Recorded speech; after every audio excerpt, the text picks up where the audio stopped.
எல்லாருக்கும் வணக்கம். என்ன மாதிரியான ஒரு ட்விஸ்ட் இல்ல இந்த வேர்ல்டு கப்ல ட்விஸ்ட் மேல ட்விஸ்ட் வந்துட்டே இருந்திருக்கு.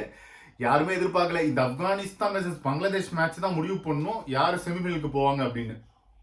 குரூப் 2 வந்து ஈஸியா போயிட்டாங்க இங்கிலாந்து சவுத் ஆப்பிரிக்காவும்.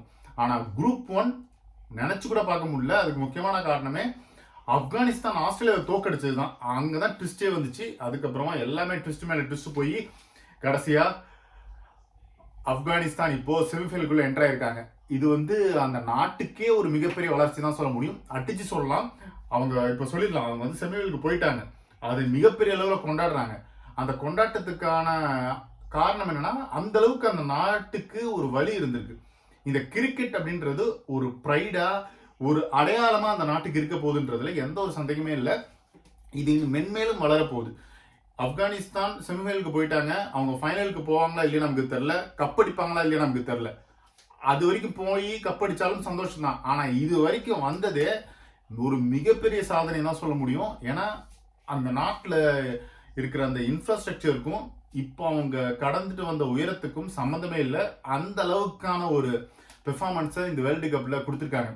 யாருமே எதிர்பார்க்கல சத்தியமா. ஏன்னா அந்த ஃபேவரட் 4 லிஸ்ட்ல India, Australia, south Africa, England அல்லது வெஸ்ட் இண்டீஸ் இந்த மாதிரி வரும்னு நினைச்சாங்க. நியூசிலாண்டுக்கு கொஞ்சம் வாய்ப்பு இருந்தது. பாகிஸ்தான் கூட வரும்னு நினைச்சாங்க. ஆனா எல்லாரையுமே தூக்கி அடிச்சு இப்போ ஆப்கானிஸ்தான் உள்ள வந்தது உண்மையிலேயே அந்த டீம் ஒர்க் தான். எப்படி பாராட்டுறதுன்னு தெரியல. நினைச்சு பாருங்க, 20 டீம்ஸ் இந்த வேர்ல்டு கப்ல இருந்திருக்காங்க. 20 டீம்ஸை தாண்டி எப்படியாவது ஒரு 4 டீம் தான் செமிஃபைனலுக்குள்ள வர முடியும். அந்த 4 டீம்ல நம்ம ஏற்கனவே சொன்ன மாதிரி கன்ஃபார்மா இந்தியா இருந்திருக்கிறதா சான்ஸ் இருக்கு. அதே மாதிரி ஆஸ்திரேலியாவுக்கு ஒரு வாய்ப்பு இருந்தது. இவங்க தான் ஃபேவரட் 4 இருந்தாங்க. India, Australia, south Africa, England இப்படி தான் இருந்தாங்க. ஃபர்ஸ்ட் பிரைமரி ஃபேவரட் 4 இவங்க தான் இருந்தாங்க.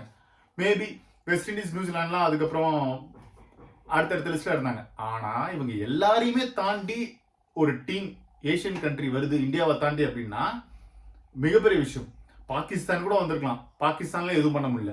பாகிஸ்தானுடைய கனவை யுஎஸ்ஏ முடிச்சிட்டாங்க. ஆஸ்திரேலியா வந்திருக்கலாம். ஆனா ஆஸ்திரேலியாவோட கனவை ஆப்கானிஸ்தான் முடிச்சிட்டாங்க. நியூசிலாண்டும் வந்திருக்கலாம். நியூசிலாண்ட கனவையும் ஆப்கானிஸ்தான் முடிச்சு விட்டாங்க. ஸோ இப்படி 2 முக்கியமான நாடுகளுடைய அந்த வேர்ல்டு கப் செமிஃபைனல் கனவை ஆப்கானிஸ்தான் முடிச்சு விட்டாங்கன்னா இவங்க எப்பேற்பட்ட டீம். இன்னும் இவங்க மின்னோஸ் நம்ம சொல்லணுமா? அதெல்லாம் கிடையவே கிடையாது. இவங்க மின்னோஸ்லாம் கிடையாது.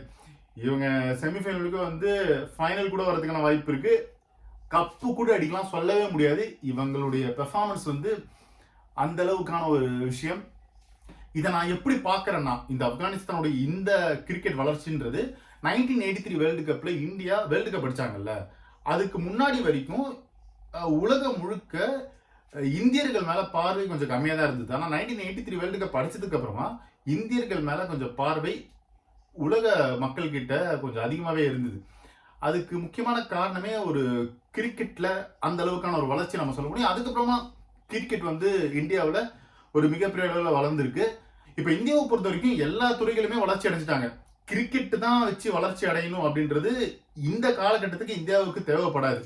ஏன்னா பிசிசி எல்லாம் பார்த்தீங்கன்னா அவங்க எங்கேயோ இருக்காங்க. ஐசிசிக்கே ஸ்கெடியூல் போடுற அளவுக்கு இருக்காங்க. அதனால இந்தியன் கிரிக்கெட் டீம் தோத்தாலும் ஜெயிச்சாலும் இந்தியாவுடைய எக்கனாமி இதுல பெரிய அளவுக்கு பாதிப்பு இருக்காது. ஏன்னா ஏற்கனவே இந்தியன் கிரிக்கெட் எங்கேயோ இருக்காங்க. அவங்க கிட்ட கப் இருக்கு, எல்லாமே இருக்கு. ஏன்னா ஒரு 10 வருடமா தான் இல்லைன்னே தவிர எக்கனாமி வைஸா மிகப்பெரிய அளவுல வளமா தான் இருக்காங்க. ஆனா ஆப்கானிஸ்தானுடைய நிலம் அப்படி கிடையாது. ஆப்கானிஸ்தான் நாட்டிலேயே பெரிய அளவுக்கான வளர்ச்சி இல்லை. ஆப்கானிஸ்தான் கிரிக்கெட் மூலமா அது ஒரு முகமா தான் இருக்குது. அதுதான் இங்க வந்து ஒரு மிகப்பெரிய விஷயமா இருக்கு. அதுதான் 1983 வேர்ல்டு கப்பை இந்த ஆப்கானிஸ்தானுடைய இந்த வெற்றியை நம்ம கம்பேர் பண்றோம். இது உண்மையிலேயே வந்து மிகப்பெரிய வெற்றி. இது ஒரு ஆரம்பம் தான். பார்ப்போம் செமிஃபைனல்ல அவங்க எந்த அளவுக்கு பெர்ஃபார்ம் பண்ண போறாங்க. ஜெயிச்சு ஃபைனலுக்குள்ள வந்து ஃபைனல்லையும் ஒரு மாபெரும் சரித்திரம் படைப்பாங்களா அப்படின்னு நமக்கு தெரியல. படைச்சா ஒரு மிகப்பெரிய விஷயம் இல்லை.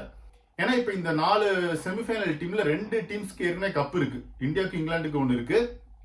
ஆனா ஆப்கானிஸ்தானுக்கும் சவுத் ஆப்பிரிக்காவுக்கும் இல்லை. ஸோ ஆப்கானிஸ்தான் மற்றும் சவுத் ஆப்பிரிக்கா யாராவது ஒருத்தவங்க அடிச்சாங்கன்னா இந்த கப்பை புது டீம் இந்த வேர்ல்டு கப்பை அடிக்கிறதுக்கான ஒரு வாய்ப்பாக இது அமையும். ஆனால் அதையும் தாண்டி இந்தியாவும் இங்கிலாண்டும் செம ஸ்ட்ராங்காக இருக்காங்க. ஒரு ரியல் கேம் இனிமேல் தான் ஸ்டார்ட் ஆக போகுது. ஸோ ஆப்கானிஸ்தானுடைய இந்த வெற்றியை பற்றி உங்களுடைய கருத்து என்ன? அவங்க செமிஃபைனலுக்கு போயிட்டு அங்க ஜெயிச்சு ஃபைனலுக்கு போயிட்டு அங்கேயும் ஜெயிச்சு கப்படிப்பாங்க இல்லையான்னு உங்களுடைய கருத்தை பதிவு பண்ணுங்க. இது ஒன் இந்தியாவுக்காக ஆனந்தன்.